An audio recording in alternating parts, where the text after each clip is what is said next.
Since passing out of the physical plane,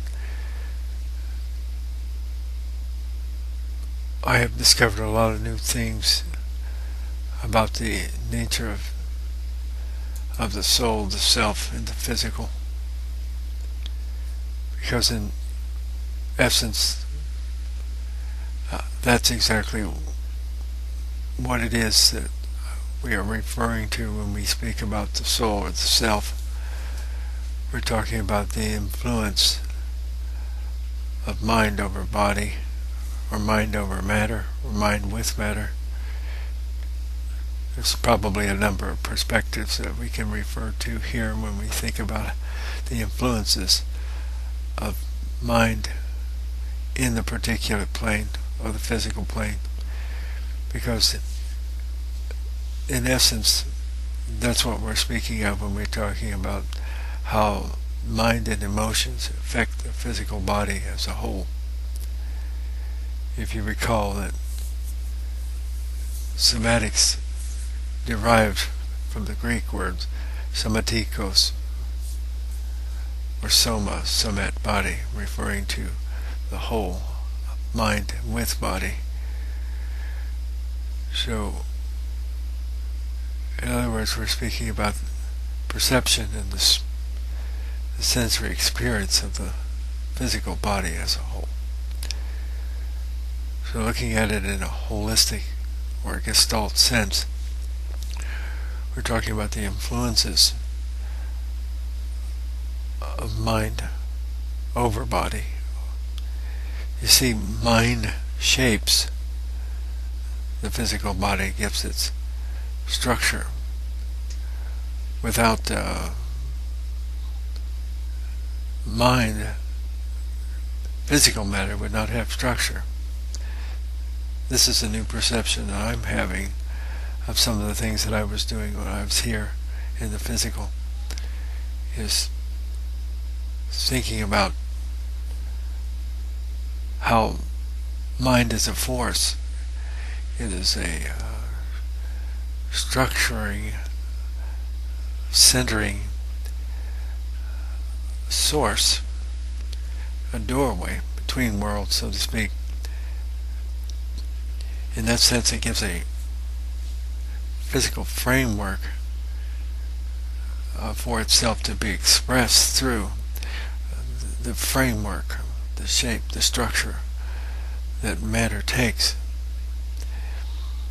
Because without it, it wouldn't have a framework itself. The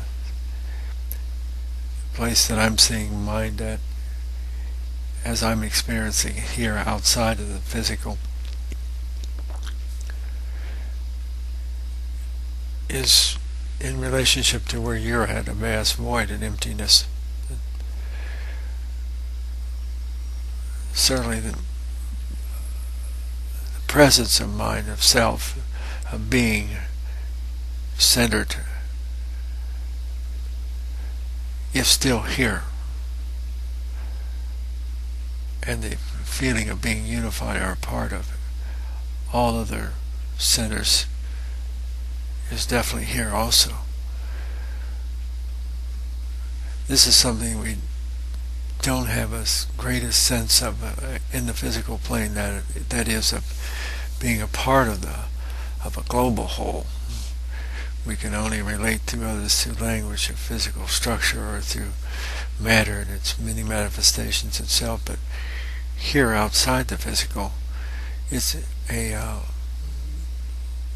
another thing altogether. It's a sense of being unified, of having a center, but without having any form, you see, in the physical, or what we call the physical plane, the 3D plane. We have the framework of the body. Another thing that struck me lately, so to speak, time is meaningless here, but it's meaningful where you're at, and so I wish to transmit that information in your framework so you can relate to it. Somas also comes from the concept of a mystical drink, a potent this magical potion is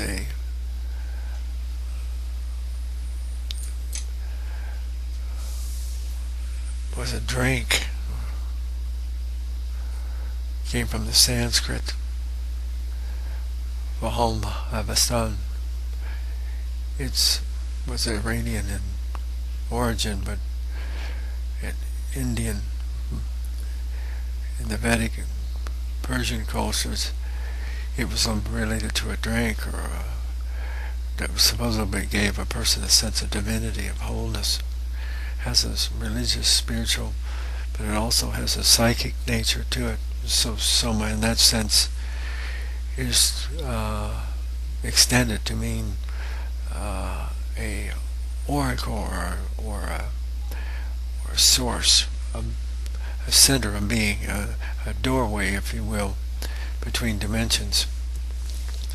So now I'm seeing it more as a doorway between worlds.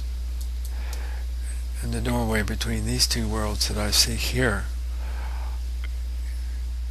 is that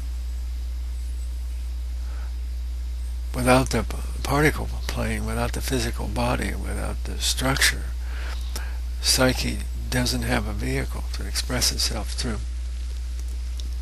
Likewise, particulate matter doesn't assume shape, it doesn't take form. So the oracular or inner quality, the mystical quality that is mind in matter, doesn't have a means or a method to express itself without the physical plane. So